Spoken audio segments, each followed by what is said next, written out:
독일 분데스리가의 바이에른 뮌헨은 언제나 유럽 최고를 노리는 팀인데요.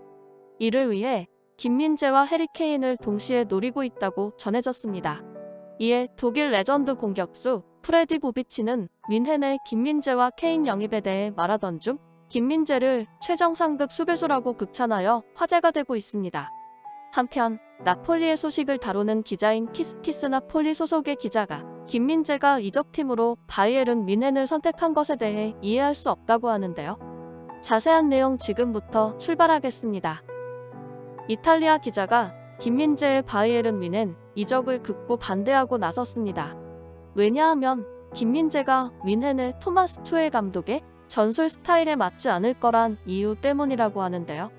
이탈리아 아레아 나폴리에 따르면 5일 나폴리 지역 라디오 키스키스 나폴리 소속 기자 파올로 델 제니오가 뮌헨 이적을 결정한 김민재의 선택을 부정적으로 평가했다라고 전했습니다.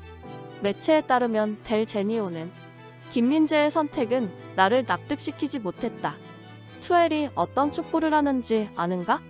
난 김민재가 자신에게 맞는 팀을 선택했는지 확신이 서지 않는다. 김민재가 나폴리를 떠났다는 이유로 그의 성공을 바라지 않는 게 아니다. 다만 투엘의 철학이 반영된 뮌헨의 경기 방식 때문에 이번 이적에 회의적이다. 김민재는 미리 움직이는 수비에 강해 라인이 높은 팀에서 뛰는 게 좋은 선수다. 반면 투엘은 수비의 무게중심을 낮추는 걸 선호하는 최고의 감독 중 한 명이다라고 설명했습니다. 델 제니오의 주장에 따르면 투엘 감독이 추구하는 전술은 수비 라인을 내려 플레이하는 스타일이기 때문에 라인을 높게 끌어올린 전술에서 강점을 보인 김민재에게 잘 맞지 않을 거란 이야기인데요. 실제로 김민재는 라인을 높게 끌어올린 나폴리에서 최고의 활약을 펼쳤습니다. 적극적으로 공격에 가담하거나 넓어진 뒷공간을 빠른 스피드로 커버했는데요. 미리 위치를 선점해 공중볼을 따내거나 상대 패스를 사전에 차단하기도 했습니다.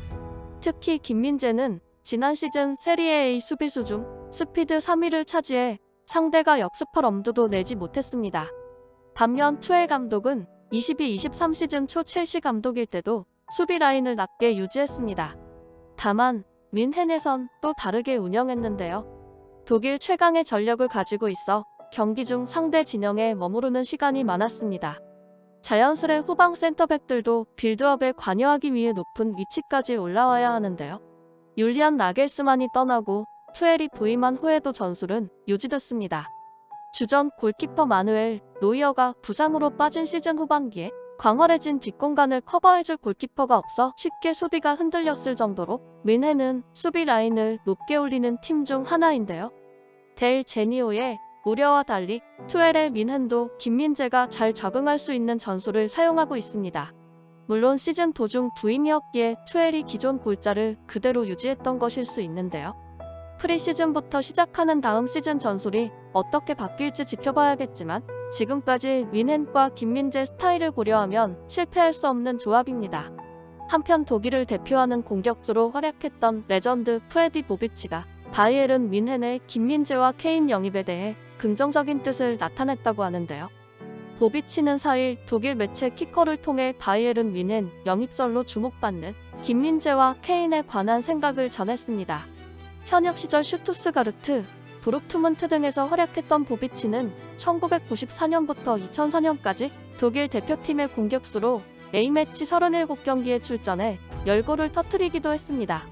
또한 1996년 잉글랜드에서 열린 유로 96 우승 당시의 멤버이기도 했는데요. 현역 은퇴 이후에는 슈투트가르트, 프랑크푸르트 등에서 감독으로 활약하기도 했습니다. 보비치는 김민재는 최정상급 중앙 수비수다. 바이에른 뮌헨은 예전의 강한 모습을 되찾을 것이라며 김민재 영입으로 인한 긍정적인 효과를 언급했습니다. 바이에른 뮌헨은 유럽 최고의 자리를 노리기 위해 김민재와 해리케인을 동시에 노리고 있습니다. 지난 시즌 뮌헨은 분데스리가 우승을 거머쥐기는 했지만 마지막 경기 직전까지 보루시아 도르트문트에게 1위를 내준 상태였는데요. 뮌헨 입장에서는 도르트문트가 미끄러지면서 역전 우승을 차지한 것이었습니다. 이렇듯 리그도 불안했고 챔피언스 리그에서는 8강전에서 맨체스터 시티에 패하며 자존심을 구겼는데요. 언제나 대권에 도전하는 뮌헨이지만 지난 시즌에서 나온 것처럼 불안한 행보를 이어가고 있는 것도 사실입니다. 이제 민해는 다시 유럽 대항전에서도 왕위를 되찾으려 하는데요. 19-20 시즌 파리 생제르맹을 꺾고 우승을 차지한 이후 4년 만에 챔피언스리그 최정상을 노리는 민해는 수비 보강의 일환으로 김민재를 영입했습니다. 그리고 이제 로베르트 레반도프스키가 떠난 최전방 자리를 케인으로 채우려고 하는데요. 김민재와 케인 영입은 민헨의 야망과 의지를 상징하는 대목입니다. 지금까지 든든TV였습니다. 구독과 좋아요는 영상 제작에 큰 힘이 됩니다. 다음에 더 재미있는 영상으로 찾아뵙겠습니다. 이 채널을 위하여 소중한 시간을 내주셔서 감사합니다.